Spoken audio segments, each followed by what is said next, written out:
So you've got your effects plugins plugged in, your vocal is playing, but where's the reverb? I don't hear it. If your reverb or delay or whatever effect you're listening for isn't coming through, this is a super common problem. And even though it seems like your plugin isn't working, it's likely one of these 5 things. So if you've been turning knobs and sliding sliders and nothing's happening, let's walk you through the most common causes. And hello, I'm Kimera, by the way. If this solves your problem, you might like to subscribe for more Pro Tools and vocal production videos. All right, number 1, you put the effect on a send, but you didn't turn up the send fader. Classic mistake if your effects are on auxiliary tracks like they should be. Here's my reverb channel. I have my reverb send right here. This is my vocal chain, and this is where my send fader level is.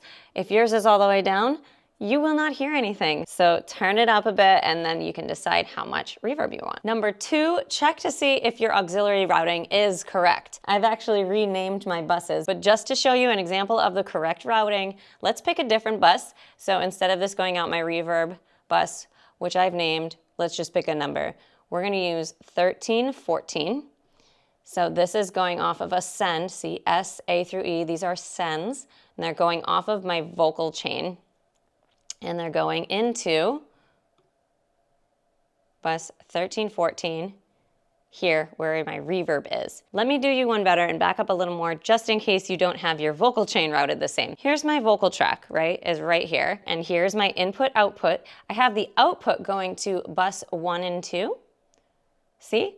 Bus 1 and 2 is received over here. This is my vocal chain at input bus 1 and 2, okay? Right there. So my audio is located on this track, but it's being sent out bus 1 and 2, into bus 1 and 2 here, and out the speakers. But before it goes out the speakers, it goes through our sends, and how much of it goes out the sends is determined by these send faders. So we just changed this to 1314, and 1314 gets received as input 1314 over here, and then voila, the reverb comes out, output 1 and 2, which is our speakers. So we are only sending this much of the vocal to the reverb.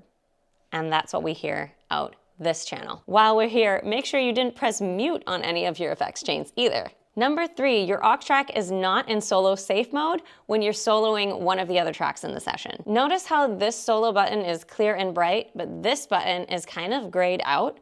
This is because this one's in solo safe mode and this one is not. In Pro Tools, when you click on Command and then click the S button, it will engage or disengage solo safe mode. So I just turned it off on the reverb, but I want it on, so I'm gonna hold Command and click it again. So now, if I solo like this vocal over here and it's sending some stuff to the reverb, I will still hear the reverb. But if the reverb is not in solo safe mode, we will not hear the reverb. We will only hear this track and any other tracks that are in solo safe mode. And fun tip, I actually keep my beat in solo safe mode so that when I solo any of the vocals, I actually still hear the instrumental at the same time. And if I don't need to hear the instrumental, I just have the habit of muting it. Number 4, everyone has experienced this. Come on, you're tweaking and tweaking, and yet you don't hear any changes and you start to wonder, is something wrong here?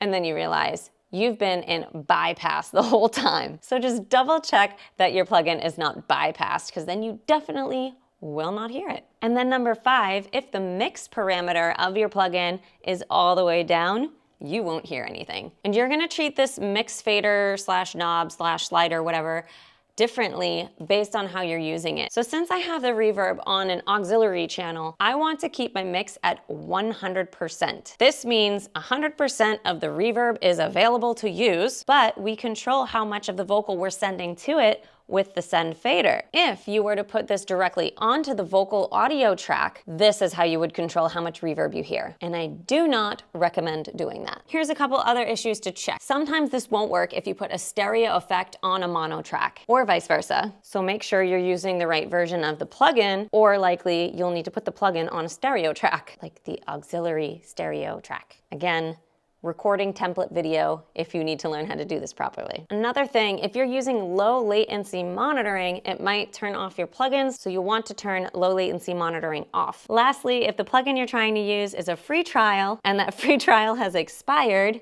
you might not hear anything. Or if a plugin needs to be updated, you might have to update the plugin by going to the manufacturer's website, download the latest version of the plugin, and reinstall it. Big shout out to you for working through these problems. You will get better and better at solving all these issues as you continue to work from your home studio. You'll become an expert troubleshooter, and your workflow will start to move faster. I put this playlist together to show you things like how to set up your Pro Tools sessions properly, what's on my vocal chain, how to get fuller mixes, and more. So click here to browse that, and don't forget to subscribe.